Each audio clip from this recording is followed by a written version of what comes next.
Wow. Wow. What can I tell you? Wow. This was such a amazing episode.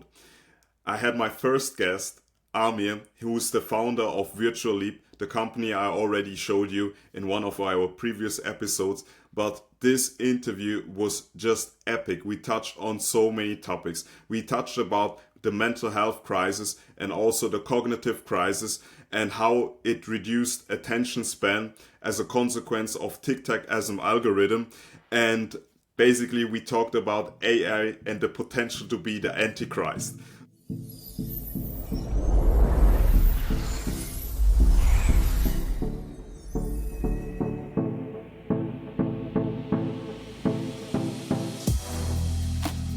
Welcome to the ReeThink podcast. Today I have a special guest. It's actually my first guest, and it's Amir from Virtuleap, the company I already presented in one of my podcasts, and I had also the pleasure to visit them in Lisbon. And in fact, I met Amir in Lisbon at the Neurosummit. Back then I was just a participant. Today we are a partner, and I was also able to meet his co-founder, Hussein. So, welcome Amir, introduce yourself, and let's get that rolling. Yeah, it's really a pleasure to be on this podcast with you, Rudy. I think it's been maybe 3-4 years, in fact, when we first met in Lisbon, and at the Neurosummit, I believe. Yeah, at the Neurosummit. Yeah, so quite a lot of things have advanced since then as well, and what we have always been from the day we met you, and some years even before, is a company that headquartered in Lisbon, Portugal, since day one, really at the intersection of the neurosciences and virtual reality, or really more about how does virtual reality or any emerging technology unlock the neurosciences so that they can be applied in the world to benefit people suffering from learning challenges like ADHD, or the growing concern about cognitive impairment and deterioration just in the world of longevity. So we have two products in that space, one for therapeutics and one for diagnostics. And a lot of our focus has been in the past years to be on the research side of things, get clinical evidence, and then go out into the market. And you're finding us exactly at that time where a lot of that clinical side of focus is now giving way to commercial. Mm-hmm. Nice. What I wonder is how did it came to hold the concept of virtual leap? How did you came up with it need to be virtual reality, and how you team up with Hussein and said, okay, we have to do this? Because as far as I know, you have a technical background, right? Not in neuroscience. Actually, yeah, I'm sorry. I just jumped the gun and go right to Virtuleap. But what's the story of these masochists that would enter this space and try to have an impact in these, very big, gigantic bureaucratic systems of healthcare and as well as education? So my background is in fact not technical whatsoever. I'm the only non-technical person on the team except for our finance guy. And I still consider him, technical compared to my capacity to be the mascot side by side with the cheerleader and the communicator, and the person who keeps the lights on ultimately. The story of Hossein and myself, we actually worked together for a number of years before Virtually, creating even a social impact game, and other smaller ventures. My foray into virtual reality became something of focus back in 2015 when I was part of an incubator in Amsterdam that had me start to explore areas that I was trying to shift my career into emerging technology. I was a market researcher, I was a games publisher, I was a tech writer, and that tech writer side really turned alive around that time when I started writing for TechCrunch and VentureBeat. Also some others, but mostly those two, about the topic of virtual reality. I was interviewing every person I could find in the companies that I was really seeing impressive results, experiments in areas that were profound from my point of view. And I think the one that blew my mind the most was when I was able to treat my own phobia of heights, my own vertigo, with a virtual reality application created by a Parisian team in France. And the writing made me a specialist in terms of the know-how of, the stories. And that became a transition to basically coming up with an idea that was in the more clinical therapeutics empowerment side of things, and applying for an accelerator, and boom, we got accepted to Boost VC in January 2018. Wow. What a story. And now I understand why you're such a good communicator, because I remember back then at the Neuro Summit, I think you hold a speech and I was like, wow, this guy, he knows how to speak on a stage, and I was very intrigued by that. Yeah, you have to. I have pretty strong opinions about the whole startup world. I think there's a good reason why you'll often come across the plain fact that startup founders, particularly, I think increasingly as you go towards the mecca of Silicon Valley, the startup headquarters, but mental health is not so great. It's quite exacerbated in individuals who do go into the startup world, because a lot of it is, let's say you really have a meaningful backstory. Maybe someone has suffered in your family, and that's why you're, in particular, in a healthcare aspect, which is where Virtualeap's all about. Then you have to pitch it and you have to rehearse it, and so any authenticity, which is the backbone of, I think, mental health, kind of gets worn out if you're basically acting. If you're bringing up a story that was at one point meaningful to you, repetition by its very fact will start to wring out the authenticity out of that. That's just the nature of humanity and the human condition. So I'm thankfully really energized by the use cases, and that's instilled in me because of all the clinical studies and work we do with hospitals and going on the ground and seeing kids with autism even using our solution, people with Down syndrome, people with severe depression, debilitating levels of anxiety using our solutions for a betterment. And it's not just a thing that is nice to have. It's really showing critical use cases. That's what makes my communication, I think, still authentic. But a lot of startup founders, I think the process of being a startup founder can go against the right direction in authenticity. It's a danger.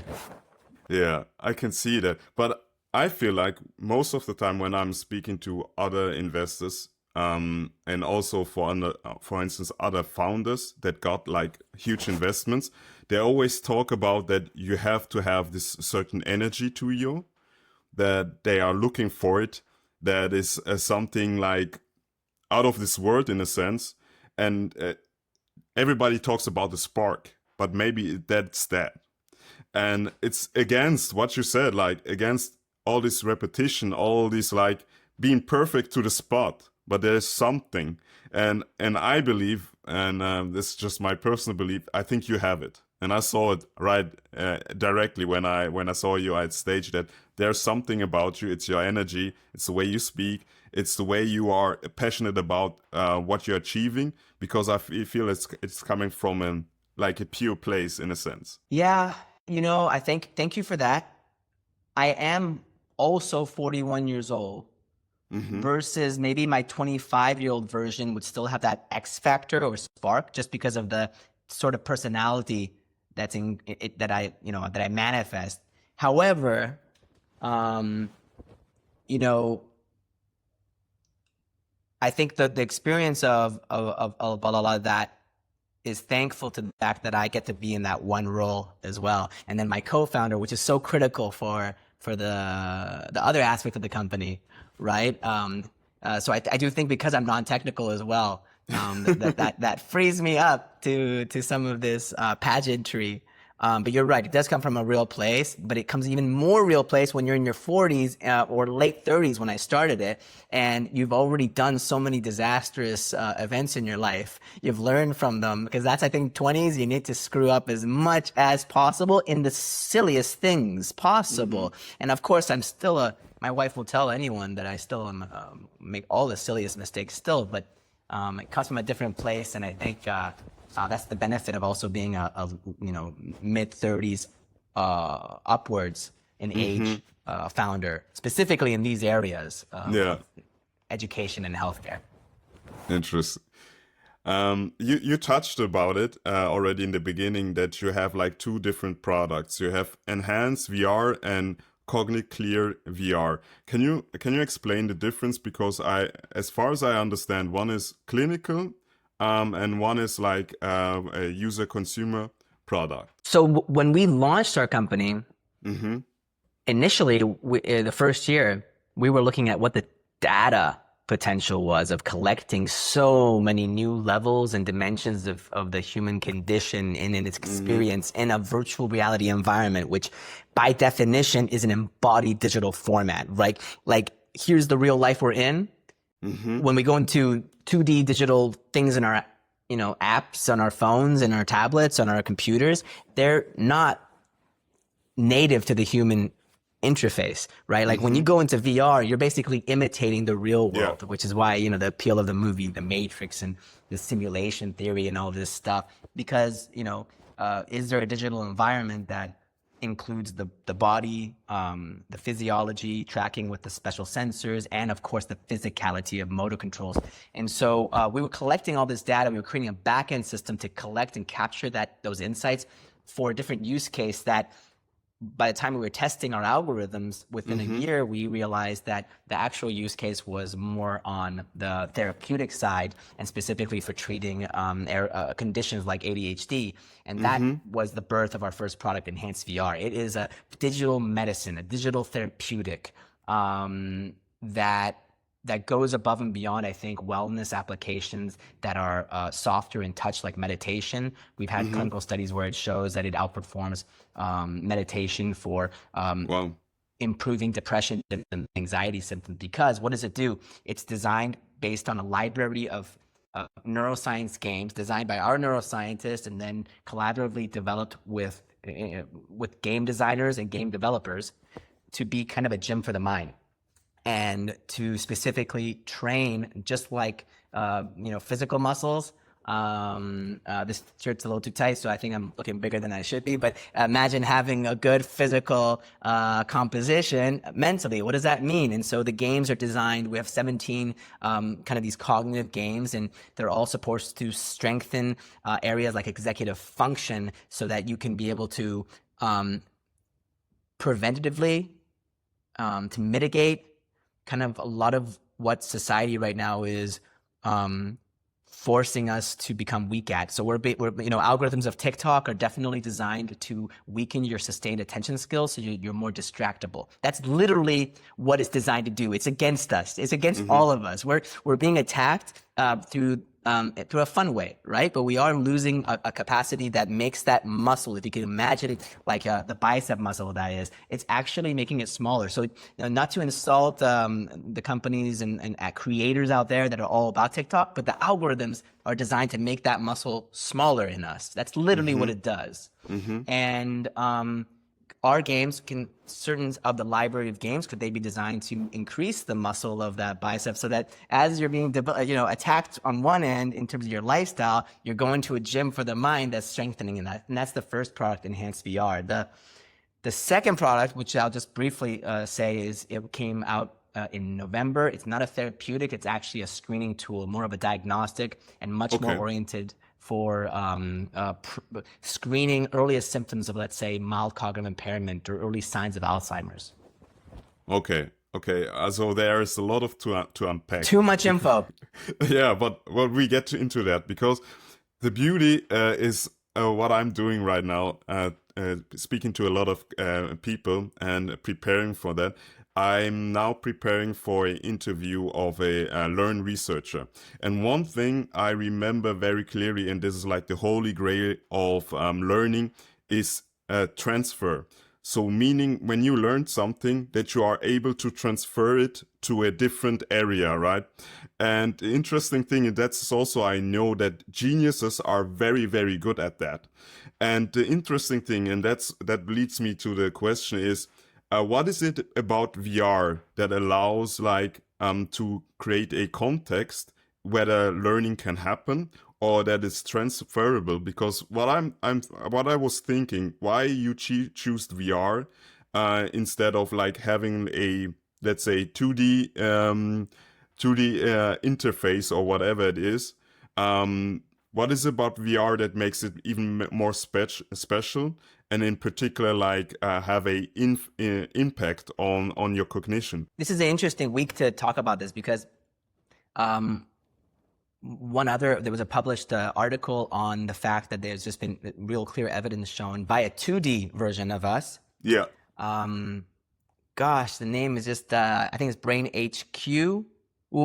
By Posit Science. Anyways, it's one of the well-known ones that have been around for even, let's say, 15 to 20 years, like Lumosity and yes, you write these kind of apps. It's shown in a study called Enhance, which is the name of our first product, but with an I instead of an E.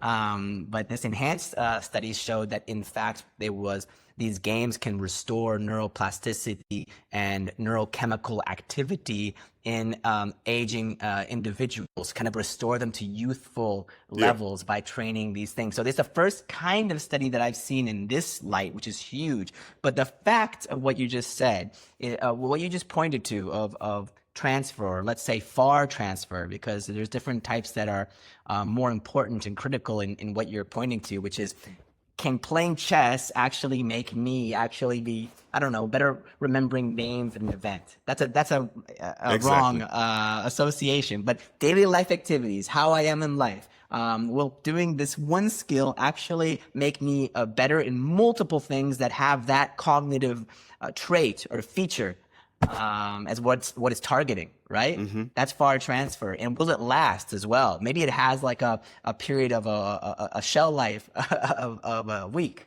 but then you need to do it, just like the gym, you'll lose the muscle if you don't use it. What is it? And the thing about virtual reality is that whatever you can do with a screen-based device, it's not going to incorporate your motor control skills, your spatial orientation, your spatial audio awareness. So those are aspects of the human condition. And I would think that any of the leading neuroscientists, at least the ones I know from Harvard, MIT, Stanford, the biggest institute, Oxford, I think they'll all consider those physical features of the human experience to be cognitive as well. And so when you are using a screen-based device, you're not including, you're not incorporating, you're not engaging the full range of the human experience. And I think if you have far transfer, then different types of people who might be very spatially oriented, let's say people who are really leaning towards sports, people who are going towards painting, even music, this is spatial orientation, spatial audio awareness. These are skills that if you see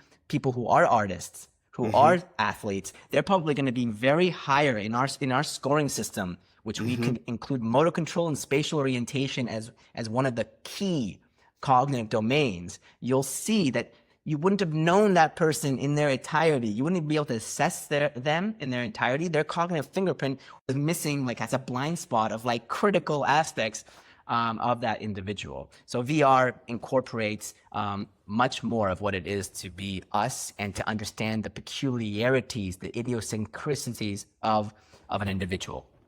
Okay, so this means then VR is something that helps you have the full spectrum of cognitive abilities versus having a 2D experience, although it has also certain activations going on. Because this is also something what I learned is when it's about learning or changing something in the brain, activation, engagement in that sense is also something that is really important. It's Absolutely. And it's what are you activating and in what combination are you activating? So let's play a memory learning game. It's the exact same thing. Let's say a bunch of boxes and you're rearranging them in a certain order. Yeah. Now you're doing that with just your fingers and thumbs. Or are you doing that with your spatial orientation? You're seeing the three-dimensional of the boxes. You're activating aspects of your brain that are looking at the shape, the size. You're moving your motor control and arm into a way of actually engaging with that object rather than just moving it like this. You know, is it something that is connected intrinsically to how you would do that activity in real life? The daily life connection in a VR simulation is by its nature as an imitation of the real world going to be more transferable in terms of at least activating those different aspects and combining motor control with that, combining spatial orientation with that, let's say, task, which is really about training your short-term memory, your long-term memory, or episodic memory, right? You're involving more of yourself in there. And so the parts of your brain that's controlling motor control is being engaged in that same part that is, focused on memory. Okay, that's great. I have still a question about transfer. So Sure. I know that the NBAC, there's a game called NBAC, and I remember because I played your experience as well, and it was amazing. Do you have also a version of that game as well? And this game is so far. From research, as far as I remember, the only game to say it's increasing IQ.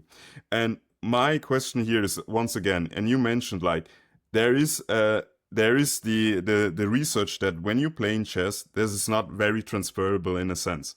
But how do you ensure, how you are creating those games that you can ensure that transfer happens? So the dual MBAC. So for example, each of the 17 games that we have, each one is inspired by one of these neuropsychological assessment tools. And the NBAC is one. The dual MBAC is the one that we have inspiring one of the games.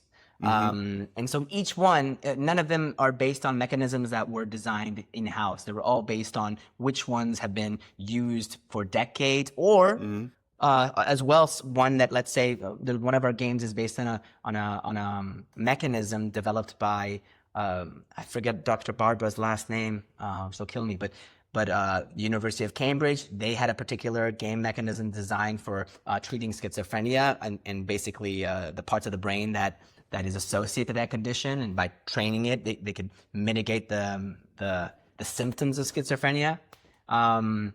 But each one is designed that way, and it's only the ones that have been, tried and true mechanisms that are used and respected and vouched for by the neuroscience community. But the dual MBAC is one specific of the 17 games, and it's for that reason, because if we work with doctors, clinicians, they don't use all 17 games in any of their protocols. So there's someone coming into we were working with Fortis Healthcare in India. They're scaling right now across their network of hospitals, and the doctors have what we call in our tool playlists. So they'll take, they make their own custom playlist for this individual with this condition, and they go, these are the games we want. We'll have a dual MBAC, and then you're gonna have a Stroop test here. You're gonna have a mix of them of 15 minutes.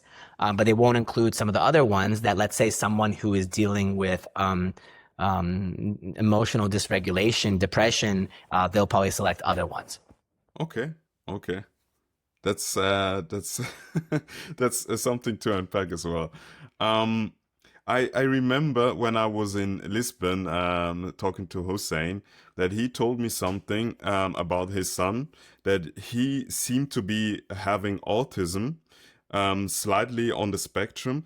After using your platform, it appeared that he's using a strategy that lets him appear to be on the spectrum. Can you explain or walk us through what happened and why you are like able to, let's say, see the patterns or the strategies we are using to solve the games? and how it leads that you can see neurodivergence, whether somebody really has like autism or the ADHD or just appear to be that way because he's using a strategy. It's a really interesting use case. And it's because, Hossein himself wasn't the one who detected that. It wasn't actually our company that spotted it. It's in fact because there is and was in that time a specialist who was based in Dubai. He was in contact with Hossein. Hossein had him involved in this kind of experiment of having his son also use our battery of different neuropsychological games, and the doctor was able to spot this using what we basically enabled him to gather that information. So all the data that we're talking about, the historical, sure, it's easy, but how much are you using your left hand versus your right hand? How is your balance? All the levels of data are being captured frame by frame together in combination, so that, let's say, the doctor is seeing how the individual is performing across those 22, let's say, cognitive categories that we track. And of course, those are like subcategories of categories. And all this other stuff that he's then connecting with traditional tests that the doctor is also using. And then he, based on their expertise and experience, came up with the fact that they could spot that strategy. But that's the specialists who were able to do it thanks to the data that we're collecting. And to be honest, not to be honest, like I've been honest the whole time, but I have to toot our own horn here, because as a VR company, some of those critical data points might have been physical data points initially to give you that first clue, the hint, because these doctors are private eyes, right? They're Sherlock Holmes as well in many cases, unfortunately, or in some ways maybe it's not so great, but individuals are very individuals. You can't always put a stamp, especially the whole point of neurodiversity, the movement, is to not say autism. Actually, so many different variations of it.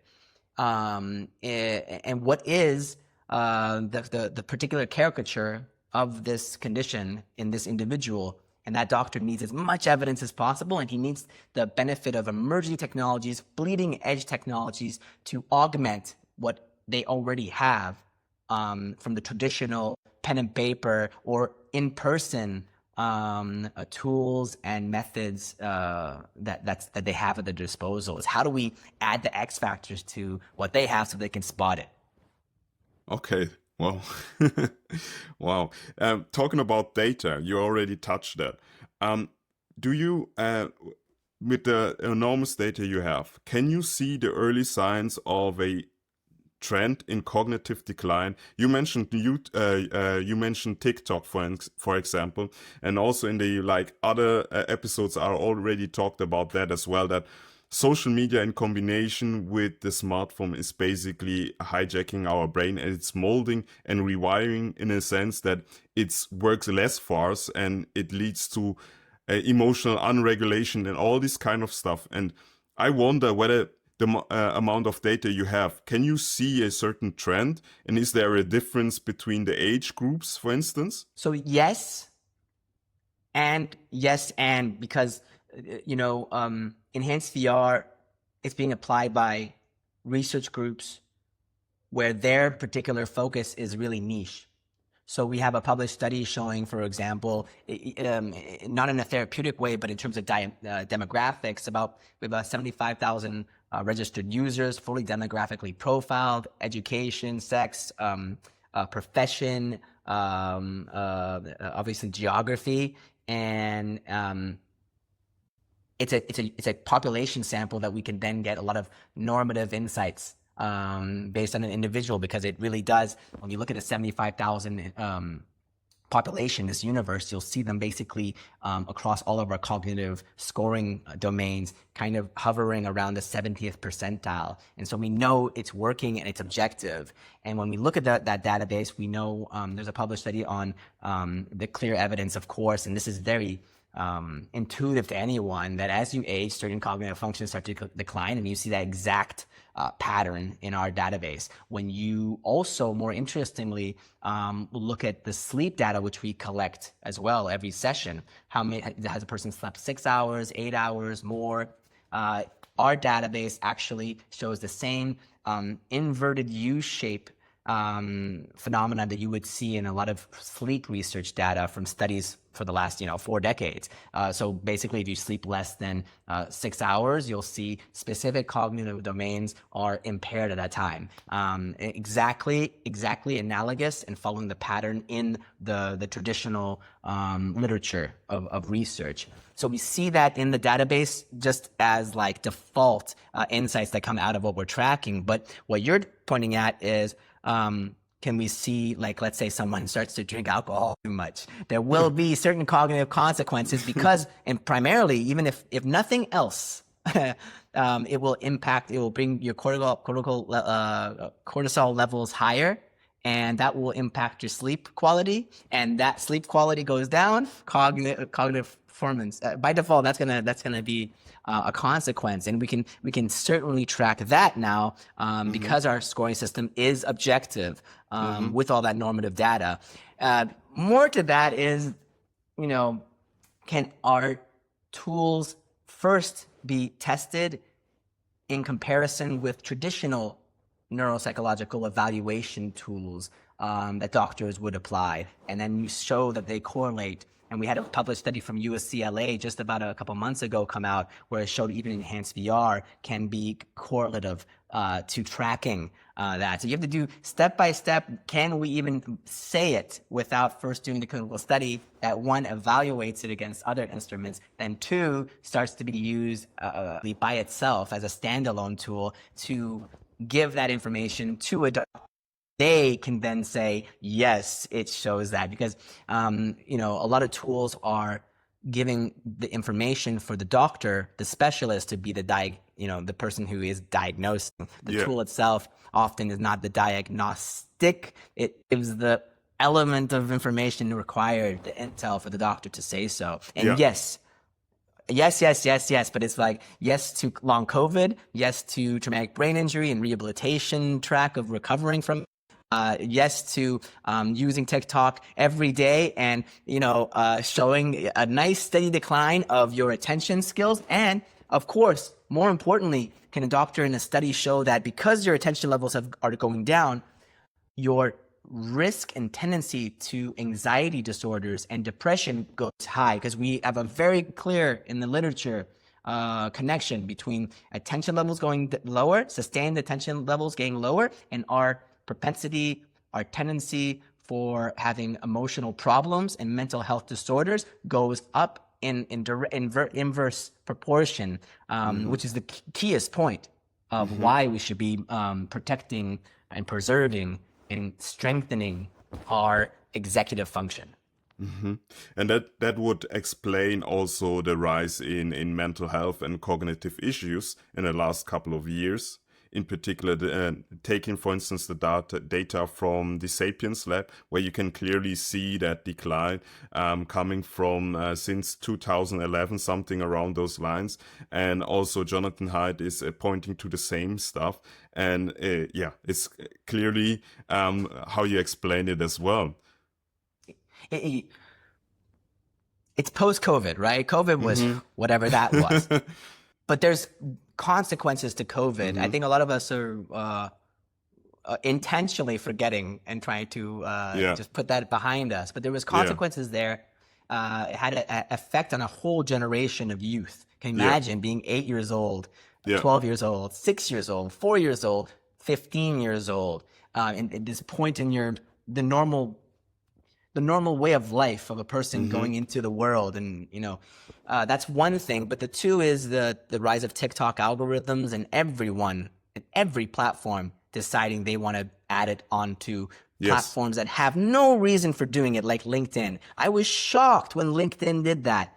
It showed, that's the sickness of the current system. That, fine, I know we make money and we want to make as much money as possible and find those tricky unicorns that are hiding around, right? Yeah. But I think the people who did that on the LinkedIn team, I, I, I'll keep my words down, but I think there's consequences to our children that if you apply it to everything, you put these algorithms in every platform, then we can't hide from it. And at the very least, you should announce when that feature comes on, and you should give every individual the right to opt out of that type of content, short form content from being pushed on us. I just want to say one other thing. Now we're at the perfect storm where AI is rising like crazy, and now you're having reports of what we call cognitive offloading, which is people, especially students, putting their homework task into the hands of a ChatGPT to do this homework for you. So there's something coming right now that like the hairs on the back of my neck go up, and I sound like a doom and gloom person, but you can tell my energy. I mean, I live, I'm a very sporty guy. I go outside a lot. I'm a very positive person, but I think we're screwed right now because you got TikTok algorithms and cognitive offloading. What the heck? Yes. Right?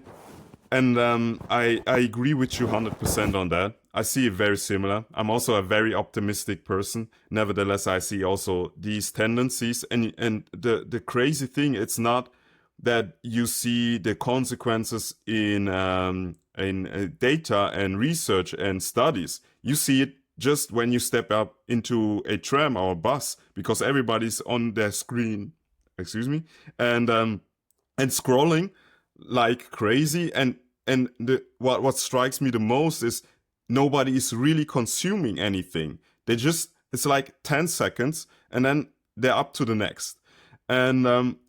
And I see that as well with the amount of engagement created, and it's by design. You said that. And there's certain books, for instance, Hooked. Maybe you know that book. It's about how you create a product, a software, whatever you name it, that is that makes you basically hooked to the engagement. And there's also, as you mentioned, I understand it from a business technical standpoint, because as you said, like, we are all here making our life better in a sense, creating wealth in a sense that is important in order to have freedom. But the consequences, in particular for children, and that's something we have to look at. And in particular now with AI, we have like almost an amplifier doing that. And I'm worried as well. But the question I'm asking is, how do we solve that? Because I was also thinking about, for instance, we have companies like X, and it's a private company. But the thing is, this company they have their agenda. They have their, let's say, stakeholders and their shareholders and so forth. So their target is to have maximum engagement. Users, they are long on this website in order to have maximum ad revenue. That's their target. They're optimizing for that. I get that. The consequence is on our society. It has impact of even worse, like political impacts, implications you cannot imagine. So it has an impact even on people that are not using this platform like us. So how are you going to how we solve these kind of problems? Because it's almost like now this company is, although a private company, has an impact of everybody, so it's almost public domain at this point. But don't get me wrong, I'm not advocating for communism. That's the wrong way, but that's a problem we have to solve. How we can have the good thing about being a free country, being a free society, and have also a free market, but on the other hand have these companies that have a major influence on society as a whole. Yeah, I just don't think there's a solution except for socialistic things, where the governments can like, for example, we have cereals being sold in supermarkets, and we know the level of sugar content. I mean, they should all be taxed up to the highest levels for contributing to so many health disorders that come from over consumption of sugars, right? The kids especially. I mean, it's like drug dealing as far as I'm concerned in that sense. It's amazing. I mean, it's just if you had an alien come down here from a, I don't know, idealistic society, right? It's just like, just that. I mean, what are they doing to their kids? And well, like, so we're okay with these things, right? Because we say it's up to the parents to regulate that. It's up to the things. We give every choice possible. We will limit cigarettes and alcohol in these specific ways because that's just, silly. But I think the data isn't in the faces of all of us in the way, because those companies are not highlighting those data points. They're not highlighting the dangers. So like, will you have on a ChatGPT screen on the top a face of someone, debilitated in some cognitive way, just like you see it in cigarette packs, you see like horrible things on the package.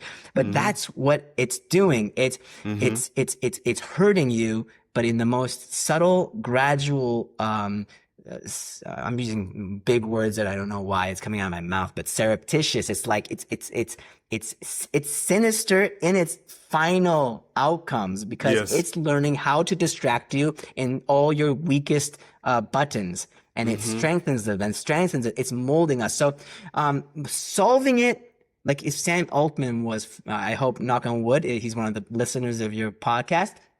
I don't want to sound like I'm not like, how cool is this stuff they're doing? It's just the fact that the very nature of these things, the TikTok algorithms, I mean, what can you do except the same analogous thing of these package images, or, because I'll tell you one thing, the pace of research, clinical studies, the scientific method is not speeding up. It's going at its normal rate. Whereas every one of these other things are following the exponential growth cycle. So there's no way for the research to come out before it's 10 times, 100 times more pervasive and penetrated into society. And what you're saying is so key, because it just sounds like naysayers and crazy kooks like me saying stuff so negative. But when you make yourself more distractible, then you're having a harder time. It's the same cognitive muscle that allows you to police your thoughts and to control the rumination. So when people have weaker sustained attention skills, for example, they're more prone for outbursts. They're more prone for irritation. They're more prone for getting disgruntled at the person at the clerk at the store, with your spouse, with your kids. Reactions, negativity increases in direct proportion to our incapacity to control our thoughts. And that's, it's like, it's what's more important than our thought, managing our thoughts. So it's exactly the executive function, right? The executive function, and this is also what you can see in the data, the correlation. And for me, causation is the earlier you were introduced with a smartphone, the more you have cognitive and also mental impairment growing up, because the cognitive, the executive function of the frontal lobe was not developed fully, and then you have the consequences that you just mentioned. And that's a huge problem, how to solve it. And the conundrum, in a sense, is, on the one hand, you have like ChatGPT, all the other. Also, I have to admit, the way you use it can be very beneficial. And I ask myself why, for instance, like clinical studies, why they don't have this accelerated growth rates, although they can use the same tools. And on the other hand, your application you are developing is also using AI and machine learning, for instance. And so we have this polarity on one hand, like really bad applications, and also not, let's say, the broader understanding of the implication that have when you use it, although we know exactly how malleable, how plastic the brain is, which is a benefit, but now it's working against us. So I ask myself, on the one hand, what can we do besides of like seeking for regulations? But we can see it as well, like countries are not looking 50, 100 years into the future, except of China, which I'm not a big fan of, to understand that these are the implications we are working towards right now. So that's why I'm hedging my bets by betting on entrepreneurs. They are like actually solving problems, and you're using basically one of these like technologies that also we're using for the bet. So what is your take on this, that we have this like, similar like the atomic bomb, like not the technology, but the science behind the atomic bomb was very, very important, but the atomic bomb itself was a net negative. So we have that all the Yeah. time. What's your response to that? So like I use AI, ChatGPT. Like I'm not even sure quite calling it AI right now, because a lot of it's like really enhanced machine learning is as far as I can go in what this is, you know, because if you have domain expertise in any area and you play games with ChatGPT, you see that it lies for no reason. Like in many cases, you have to tell it in advance not to make things up in order for it not to make. It has a tendency for making things up, and you only detect that in areas where you're an expert. There's one area in cognition that I really read a lot about, and I go, this is someone gave one of my friends is publishing a book, and he has a lot of references, and he gave the references in the book that he sent to the publisher. The editor, goes and clicks on the links. Most of them don't even exist. So it's making things up in so many ways. So it's kind of like, oh my God, I use it all the time. I'm trying to do cinematic AI tools like Runway and Veo 3. I'm excited about this. And I use ChatGPT to speed up shot lists, script writing, screenplay conversions, everything of prompts. Right? Yeah. Amazing. Yeah. But then, or look up this legal document and find out based on that amazing. But then you have this confidence and trust, like it's your best friend kind of, oh my God, I'm so augmented. And then you find that it's so many things that are so critical for the social webs of society, for the interrelationships, for people who are using it for their therapist. And what was it that I think there was an article not so positive about a suicide that was kind of, let's say, could be argued was assisted by ChatGPT. Wow. Right? The atomic explosion should be setting off on us when we, almost like the transfer thing. It works in these areas. Yeah. But I don't see it improving with the new versions as well. I think the hallucination aspect might never go away in the current whatever this is that we're discussing. We call it AI, but I'm not sure it's that, because it's certainly not regulating itself in some of these things. And that's I don't think I've answered your question. I think I just blown up it even bigger of a challenge. Yes, but nevertheless, it's very interesting, and I think we touching on something that is like fundamental at this time, because on the one hand, I feel like there are so many exciting things to come. So also what you are doing, because Hossein told me at some point that when you have enough data, you may be able to have a cognitive profile and project it into the future what they might have. And like, this is machine learning, like in at its best. Like these things are able to be done probably very, very soon. And I hopefully, and I'm rooting for you that you are able to do that. And on the other hand, we have exactly what you mentioned. And I believe still, like, you can use ChatGPT or certain AI chatbots, and it will enhance maybe even your cognition. For instance, I'm also similar to you. I'm using for research, and it's amazing. I use the Comet browser, and it's amazing what it can do. But still, like when it comes to, for instance, like understanding key things, I still consume it by myself. So it's still like, I feel like I'm faster. But the thing is, when you conversely use it the wrong way, it leads to something else. But maybe one of the questions you didn't answer, but it's really, really important, is why is clinical research not accelerating in the same pace? Is it the structural problem? Because they can use the same tools. What is the thing? And I have a guess, because I think it's the mindset of, on the one hand, academics versus entrepreneurial that are very different. Or is it the incentive structure? What is it? Because from my perspective, this shouldn't be the case. Oh, but you just hit it on the nail. I mean, you look at the Big 5 personality test. And that tells you about a person's openness levels. Yes. And on the opposite of that is conscientiousness, is like, Yes. more weariness and not doing it. So they're like opposed to one another. Yes. And if you look at artists, their big 5 personality test versus entrepreneurs, usually there's a huge overlap in the openness levels. Artists and entrepreneurs typically have the same psychographic profile, but just like in the political system, you got the Democrats and the Republicans. There's always one versus the other. That's society. Is the openness people, that's a bad way to put it. People who are overly accentuated in openness usually clash with people who are over accentuated in conscientiousness. Accountants will typically have a very high conscientious level, or at least they better, for the love of God.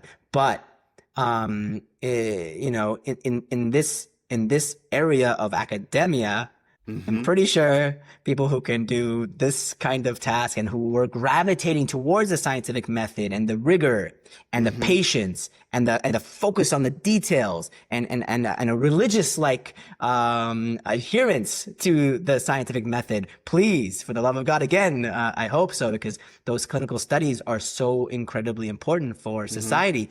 They won't have that openness level. And yes, I certainly know I've met some champions who are exceptions to the rule, of course, and that's how companies like us have, enter the sector to begin with. But they're very far and few between. The education and healthcare world, but healthcare especially, naturally from the regulation and everything, but they're so bureaucratic, and they're actually, anyone who calls, and this is a really bad thing to say, but anyone who uses the term innovation in their title, usually I've found that they're not very innovative. So that's a really a bad sign if you have the word innovation, because for me, I'm gonna look at it, I'm like, oh God, they're gonna be so non-innovative. If they don't say that, they just say that they're focused in this field, I'm like, okay, it's open, but it's a red flag if they say, head of innovation. Oh gosh. But at least in those areas. Okay. And I think you're touching on something that is very deep, and maybe there's this, let's say, this dynamic going on, that we tend to have like very diverse character who do very diverse or have very diverse roles in society, and bringing them together makes us move forward as a society as a whole. But I feel like everything feels more like we are wrong and we are right. Everything is more divided. And I feel like this is the consequence of mental health from my perspective, because we are in the world getting more complex, and everybody is rooting and looking for simple solutions. And this is the good guy, this is the bad guy. And I still looking for that, what caused it, because it was not always like that. But I feel like it's almost like we lost this ability to understand that there are different roles, different perspectives, different characters, and they have all their places.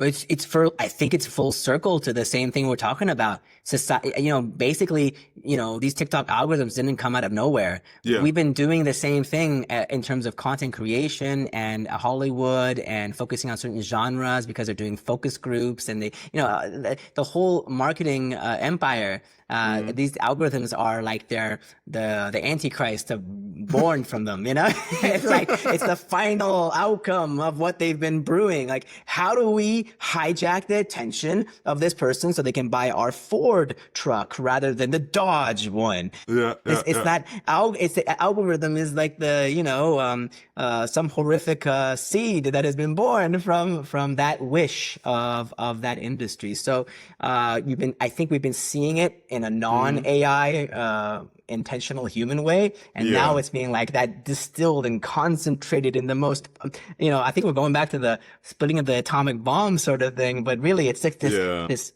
purely distilled little pill Morpheus gives you, and now it can do what every marketer has manually done, but created in the most automatic, intelligent way possible. I think it's just what you're saying has always been a trend, but now it's accelerating because it's being handed off to something that can do our dirty work for us. But I'm just I really enjoy this conversation, but I wonder why, because it's so sad at the same time, and I don't Yes. mean to be a party pooper.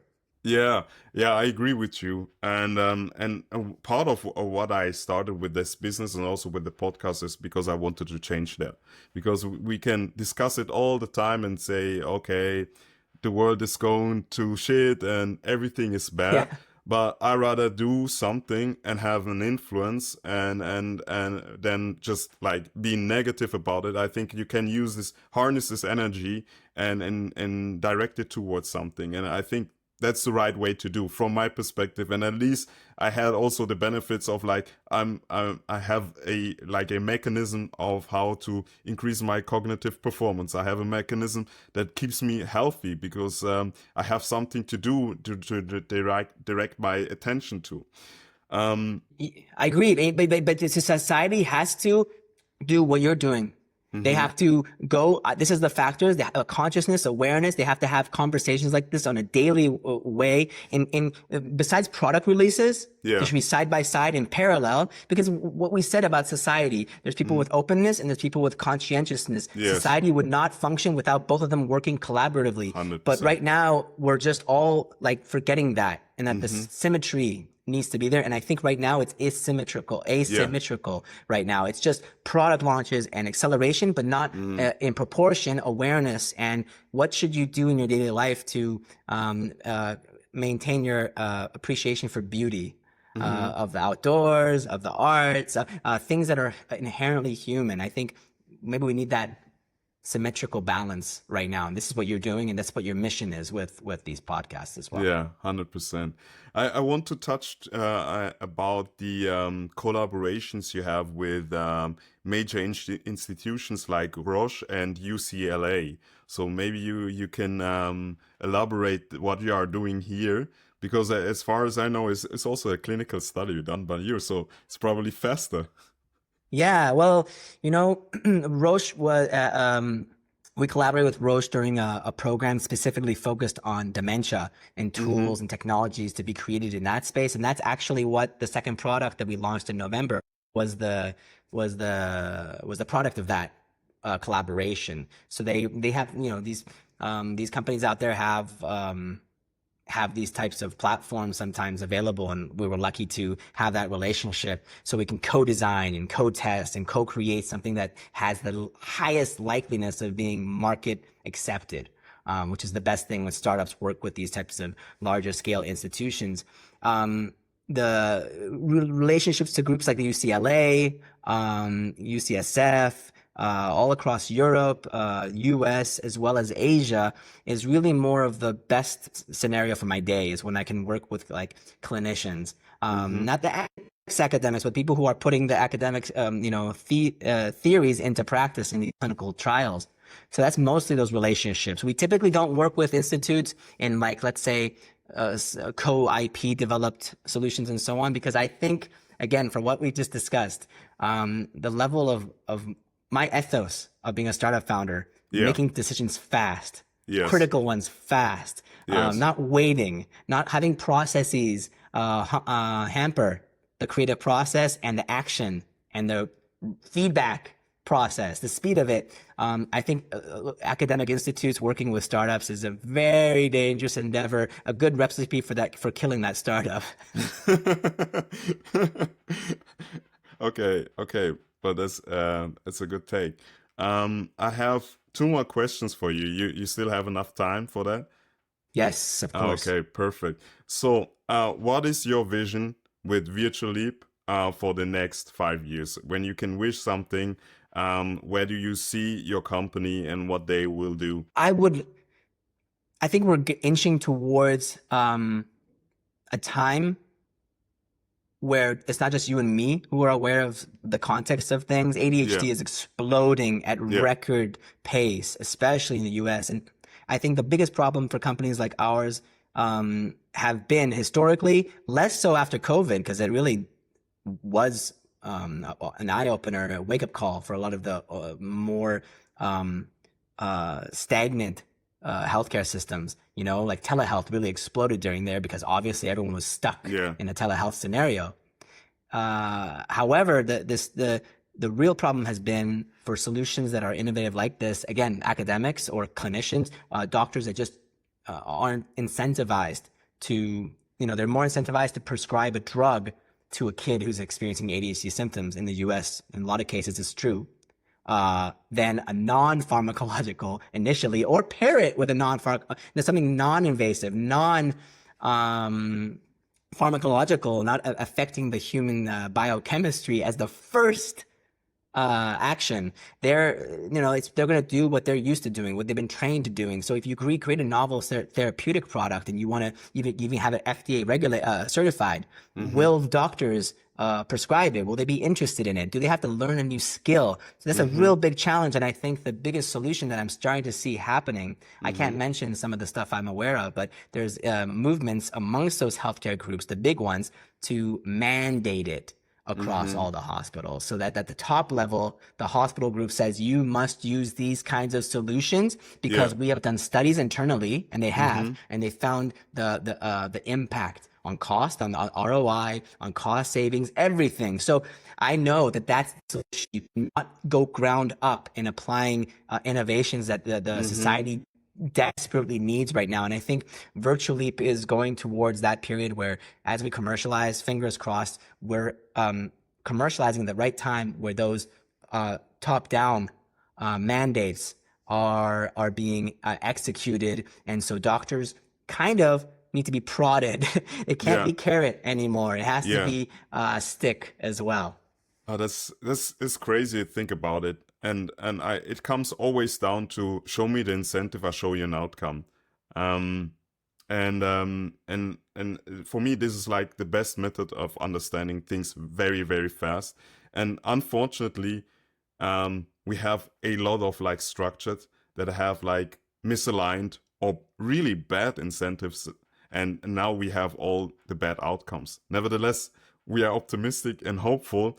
And this brings me to my last questions, which hopefully will be optimistic in outcome, is just looking ahead 5 to 10 years from now, where do you see neurotech, wellness, and everything else in that space heading towards? And I think this is part of me is actually anti-technologist, believe it or not. And I think it has to, I'm a head of a VR health, but like the rise of technologies, or specifically mental health technologies, neurotechnologies, I think they're kind of, in 80% of the time, they're actually contributing to mental health problems rather than helping them. I think using a mental health app, let's say, to track your mental health condition in a certain way might be good, but maybe you should just go for a walk.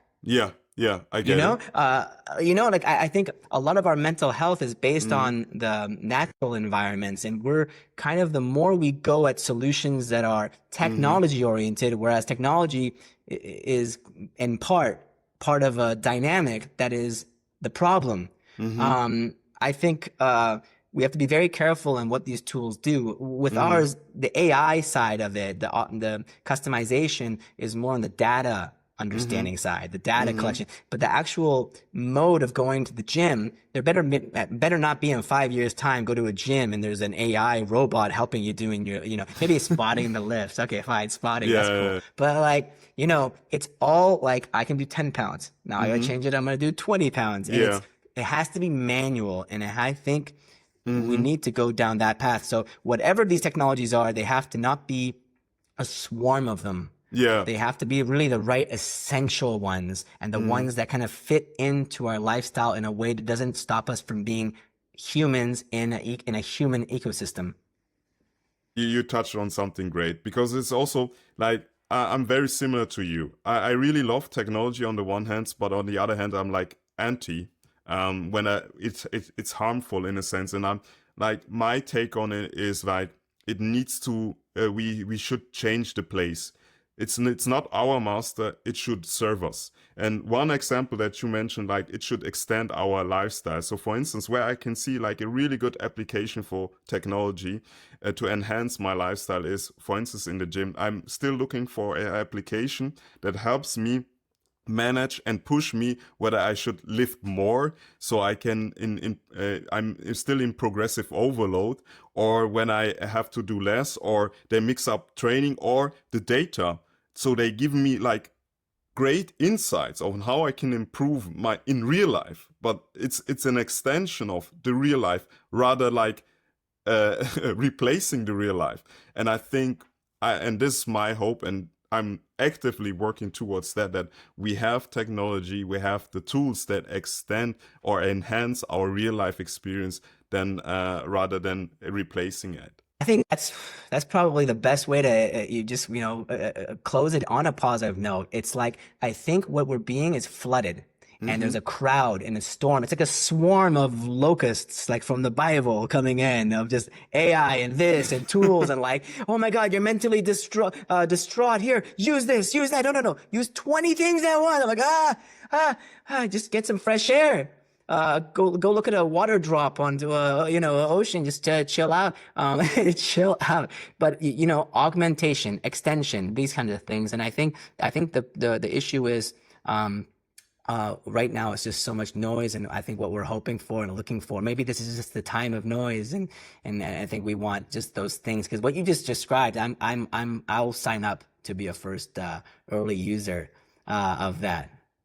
Great to have you here, Amir. It was a great discussion. It was even better than I imagined in my head before coming into the pod.